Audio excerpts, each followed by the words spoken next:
नमस्कार आप सभी का। मैं आर्या एस्ट्रो पाठशाला में फिर से स्वागत करता हूं।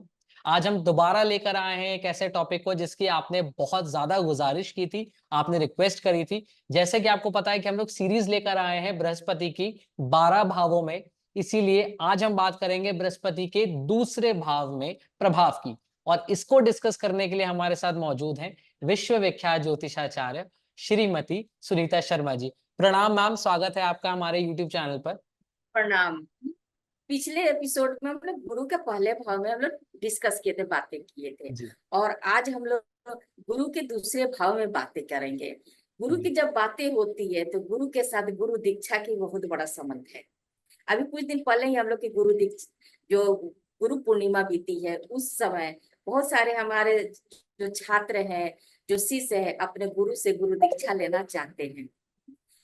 लेकिन विडंबना ये है कि आज बहुत सारे छात्र अपने गुरु से हजारों किलोमीटर दूर बैठे हुए हैं। तो उनके मन में ये कसक होती है कि काश हम अपने गुरु के चरणों में रहते, गुरु के पास रहते, गुरु दीक्षा लेते और उनका आशीर्वाद प्राप्त करते। लेकिन इसी प्रश्न का जवाब हमारे सनातन धर्म में भी है।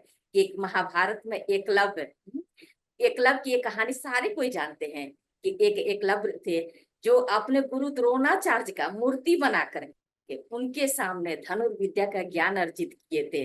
तो उनको देखिए, इनकी कहानी तो हर कोई जानता है। बस ये मैं कहना चाहती हूँ कि जिस तरह से एकलव्य ने गुरु की मूर्ति बना करके श्रद्धा, प्रेम, समर्पण की भावना रख करके उन्होंने गुरु दीक्षा के समान ज्ञान आशीर्वाद प्राप्त किए और धनुर्विद्या में महारत हासिल किए, उसी तरह हम सब छात्र हजारों किलोमीटर दूर रहते हुए गुरु के प्रति श्रद्धा, भक्ति भावना और समर्पण की भावना रखते हुए उनका गुरु का आशीर्वाद ले सकते हैं। तो इस समय मैं अपने गुरु जी सुनील वशिष्ठ जी के चरणों में चरण स्पर्श करती हूँ। और आगे अब हम चलते हैं गुरु के दूसरे भाव पर बातें करते हैं। दूसरा भाव होता है वाणी की भाव, धन की भाव, पुरुषों के लिए परिवार का भाव और स्त्रियों के लिए ससुराल का भाव। और गुरु धन का कारक है। अब गुरु अगर धन के भाव में आकर बैठ गया तो क्या हम अपने परिवार और समाज में धनी व्यक्ति की श्रेणी में आ सकते हैं? अब इसके जानने के लिए हम उसके सूत्र पर चलते हैं। बहुत ही विडंबना है इस भाव का कि इस भाव में दो ग्रह की ऊर्जा है, एक गुरु की और एक शुक्र की। दोनों एक दूसरे का शत्रु है। और इस भाव में अगर गुरु और शुक्र दोनों का बैलेंस करना बहुत ही जरूरी है। अगर शुक्र का तो पहले से इसमें प्रभाव है और दूसरा अगर शुक्र और गुरु का भी प्रभाव है और गुरु जैसे यहाँ पर बैठ गया, इसकी ऊर्जा ज्यादा होती है। गुरु अगर मजबूत हो जाता है तो शुक्र कमजोर हो जाता है। और शुक्र हमारा क्या है?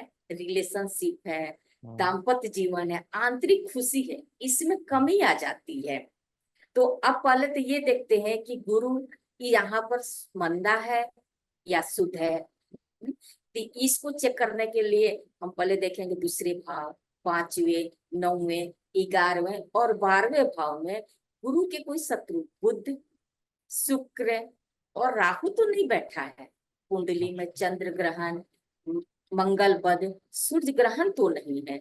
अगर ये सब चीज नहीं है तो क्या हम ये सब अगर गुरु शुद्ध हो गया तो क्या हम फिर से ये समझ ले कि हमारे पास बहुत सारा धन आएगा और हम अपने परिवार समाज में धनी व्यक्तियों की श्रेणी में आ जाएंगे? नहीं, इसके साथ एक और शर्त आ जाता है। अब उसके बाद हम ये देखते हैं कि शुक्र कहाँ बैठा है, क्योंकि उसके पर डिपेंड हो जाता है शुक्र पर। अगर शुक्र केंद्र या त्रिकोण में बैठा है या अपवाद सर्ग वो अष्टम भाव में बैठा है तो भी हम कह सकते हैं कि हाँ, मुझे धन की प्राप्ति होगी।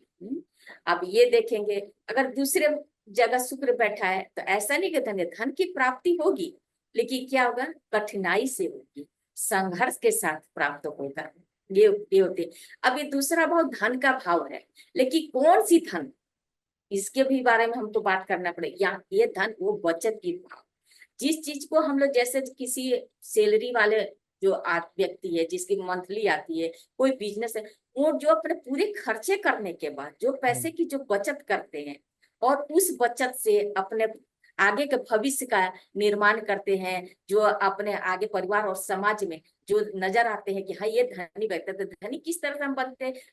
लोग देखते कि अरे इनके पास तो मकान है, जमीन है, गाड़ी है, इन सब को देख करके उसका मापदंड हम बनाते हैं उस सब चीज की प्राप्ति हो रही कि नहीं हो रही है। ठीक इन है। सब के होने के बावजूद भी क्या अब हम ये सोच लें कि भाई शुक्र भी अच्छा हो गया और गुरु भी अच्छा हो गया, हम अपने समाज में धनी व्यक्ति की श्रेणी में आ जाएंगे? नहीं, इसमें भी एक सर्त ट्विस्ट है।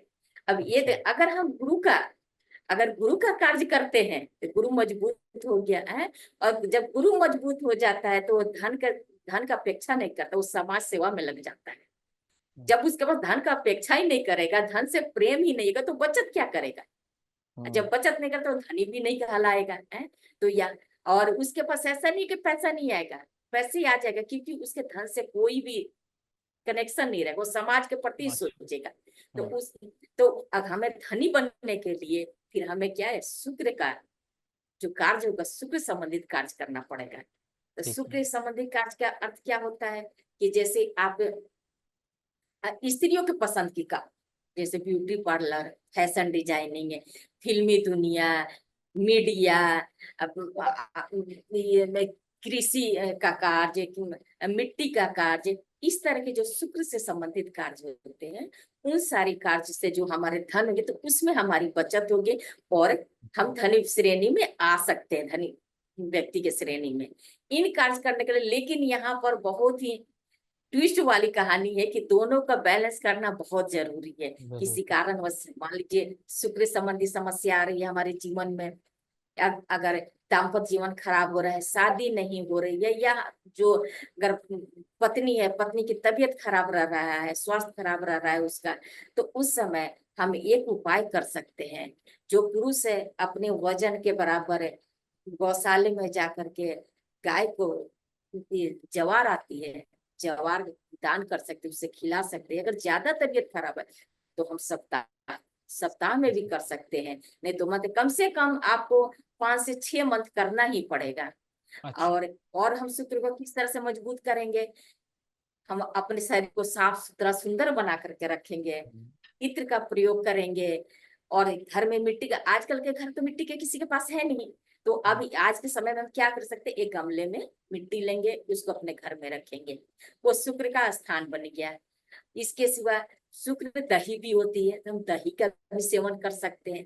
इस तरह का हम शुक्र का उपयोग करके, प्रयोग करके अपने जीवन में शुक्र को अच्छा कर सकते कर हैं। सकते हैं। और यहाँ ये है कि हमको गुरु को मजबूत ज्यादा नहीं करना है, यहाँ पर गुरु को 20 से 30% डैमेज होना बहुत जरूरी है, तभी बैलेंस होगा। अगर डैमेज नहीं होगा तो वो समाज के ही काम में रह जाएगा।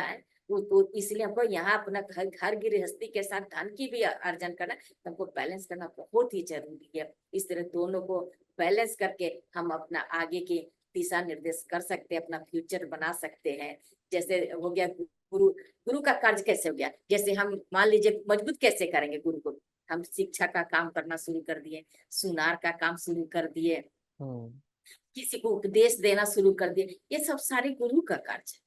तो इस कार्यों से हमें परहेज करना होगा, क्योंकि इस कार्य को करेंगे तो क्या हो गया, गुरु मजबूत हो जाएगा। और जब गुरु मजबूत हो जाएगा, शुक्र कमजोर हो जाएगा, तो ये दोनों ग्रह को बैलेंस करना बहुत ही जरूरी है। तो इसका जब भी हम ये देखें तो दोनों का उपाय करें तो बड़ा सोच समझ करके करें, क्योंकि दोनों का बैलेंस, क्योंकि हम जीवन में गुरु भी चाहिए और जीवन में शुक्र भी चाहिए।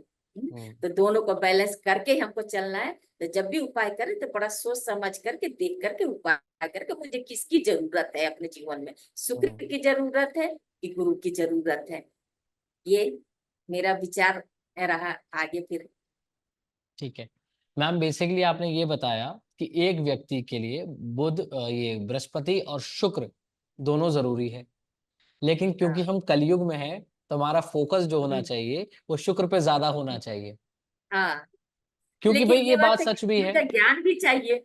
हाँ गुरु देखिए, बैलेंस करता है। हाँ देखिए, अभी हमने बहुत बड़ा एक फंक्शन होता हुआ देखा, अंबानी परिवार में एक बहुत मांगलिक कार्य था, उन्होंने सारा कार्य बृहस्पति के अनुरूप किया, पूरी शादी बृहस्पति हाँ। के अनुरूप करी, बिल्कुल संस्कार सब कुछ करे, और इसी से प्रसन्न होकर भगवान ने उन्हें शुक्र से भी वंचित नहीं रखा, बल्कि और ज्यादा हाँ। ही दिया है। हाँ, ये उसको इस पॉजिटिव दूसरे वे में भाव हमें का, लेना चाहिए। हाँ, इस दूसरे भाव का एक ताजा उदाहरण हम लोग उनको समझ सकते हैं, समझ सकते अंबानी हैं परिवार को जी, है। उन्होंने इ- बैलेंस किया इस है बृहस्पति को भी हाँ, और शुक्र को भी। शुक्र को भी बैलेंस किया है, तो ये बहुत बड़ी आज के अभी के समय में करंट जो जी। चल रहा है उसमें बहुत बड़ी उदाहरण मिले कि वो किस तरह से बिल्कुल। बैलेंस किए हैं। हाँ जी। दोनों चाहिए जीवन में, ये लेकिन इस तरह जितने से हम लोग लोगों का को। बृहस्पति दूसरे भाव में है, आज उनके लिए बहुत बड़ी जानकारी मिली है। और मुझे यकीन है कि एक तरीके से हम यूट्यूब चैनल पर जब ये इंटरव्यूज लेकर आते हैं तो हमसे बहुत लोग कहते हैं आपका ये जो यूट्यूब चैनल है ये हमें उपाय दे रहा, एक तरीके से फ्री में उपाय दे रहे हैं। हम जो वीडियोस डालते हैं निर्भीक होकर डालते हैं, निडरता से डालते हैं, क्योंकि हमें पता है जो ज्ञान हम परोस रहे हैं वो ज्ञान सटीक है। वो ज्ञान वही है जो आज के जमाने में शायद कोई और नहीं दे रहा है। और अपना बहुमूल्य समय निकाल कर, हर किसी के पास वही 24 घंटे हैं, वही समाज सेवा का कार्य है और वही कार्य है अपनी जिंदगी आगे बढ़ाने का। लेकिन मैम आप हमारा साथ दे रहे हैं, हमारे गुरुदेव हमारा साथ दे रहे हैं ताकि जनता तक ज्यादा से ज्यादा नॉलेज पहुंचे, ज्यादा से ज्यादा वो इसको समझे। हर घर में एस्ट्रोलॉजी हो, हम अपनी संस्कृति को ध्यान से देखें, समझें, परखें। ये बिल्कुल गूढ़ विद्या है जो हर किसी को आना चाहिए। अपना बहुमूल्य समय देने के लिए मैम, अपना कीमती समय देने के लिए, हमें मार्गदर्शन देने के लिए, जैसे कि आपने कहा गुरु पूर्णिमा भी गई है, तो हमारे सारे सब्सक्राइबर्स जितने भी हैं और जो लोग ये वीडियो देख रहे हैं उनकी तरफ से भी आपको हार्दिक हार्दिक धन्यवाद मैम। अभी हमें ये सीरीज लंबी करनी है, आपको और भी घरों के बारे में बताना है। जैसा हमें सुनने में आया है हमें बहुत मजा आ रहा है और हम चाहेंगे कि बाकी के भी घर जल्दी जल्दी हम लोग करें, ताकि जिनका बृहस्पति तीसरे चौथे या त्रिक भाव में भी कहें है तो वो लोग जल्दी जल्दी जान सकें कि उन्हें क्या उपाय करने हैं। Thank you so much ma'am अपना टाइम हमें देने के लिए।